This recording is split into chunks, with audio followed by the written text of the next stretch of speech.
Hey Jess, this is Connor Murray calling from X Company. How you doing?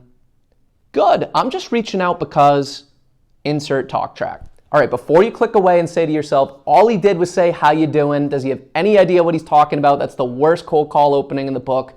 I wanted to make this video to remind people what the objective of a cold call opening is, because I think a lot of people have forgotten, and why phrases like how are you, how you doing can actually be very effective cold call openings, because it's not what you say that's important, it's how you say it. So first I want to go into what the objective of a cold call opening is, because I think a lot of people overcomplicate this and come up with these cold call openers that sound smart but are actually way overcomplicating the process.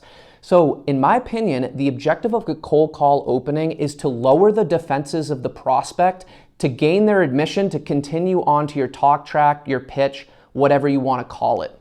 So in a perfect world, we wouldn't have to think very hard about the cold call opening because they would just allow us to continue talking. But a lot of people choose to overcomplicate this process and use cold call openings that sound smart. They have some psychological twist to them. Pattern interrupts like, hey, do you have 27 seconds for me to tell you why I'm calling? Or, hey, I'm a little lost here. Can you help point me in the direction? Because supposedly people like to help out. Or things like, hey, this is a cold call, and sort of calling out the elephant in the room. And yes, while those sound smart, under the hood, what it's signaling is that you have to play tricks and games in order to get their attention. And I think a lot of people are not realizing how common these tactics are being used today, and prospects can sniff this right out of the gate. So what I choose to do instead is use a confident cold call opener that's simple. I say, how are you or how you doing? But the key is that downward inflecting tone. So if you listen again, I said, hey Jess, this is Connor Murray calling from X Company. How you doing?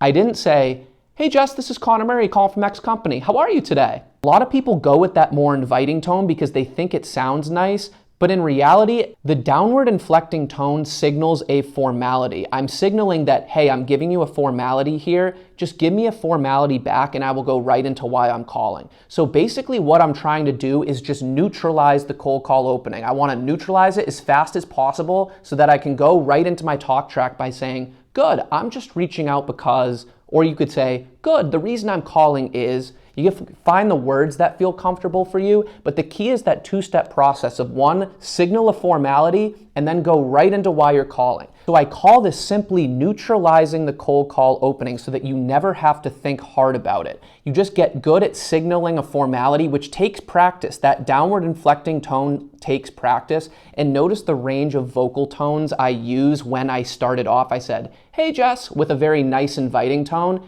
Hey Jess, this is Connor Murray calling from X Company. How you doing? I started off with a higher inflecting tone and got lower throughout the opening. Hey Jess, this is Connor Murray calling from X Company. How you doing? 9 times out of 10, they're just gonna say some one word or one phrase formality back. They're gonna say, good, how are you? Good, what's this about? They might even be a little confused, but that's okay, because once I get that formality back, I take the reins from there and don't let go. Good, I'm just reaching out because, or good, the reason I'm calling is, and then I tell them who I am, why I'm calling, and what I want. So don't overcomplicate this cold call opening. Remember, it's not the cold call opening that does the selling. It's that talk track or pitch. That's what you should be spending the majority of your practice on and getting good at that delivery. The cold call opening should ideally be a neutral process that goes the same every single time. Yes, it's never going to actually go like that 10 times out of 10, but you can get it to a point where 7, 8, 9 times out of 10, you're just getting that formality back, and then you're going into your talk track where you tell them who you are, why you're calling, what you want, and then you get a yes or no answer, and you've gotten a quality shot on net. So don't feel like you gotta try these crazy pattern interrupts. If you're someone who felt like those cold call openers are really cringy and they've just never felt right to you, trust me, I was in the same boat when I started out. When I was trying those, I was not having a fun time on my cold calls. I was getting bodied most of the time. And it wasn't till I started signaling confidence and simplifying the opening by saying, hey, this is Connor Murray calling from X Company. How you doing? That my results improved. Like most things in life, the simpler the better. And that's how I like to keep my cold call openings. So hope you enjoyed. If this helps, subscribe. I'd love to have you as part of the community, and I'll see you on the next one.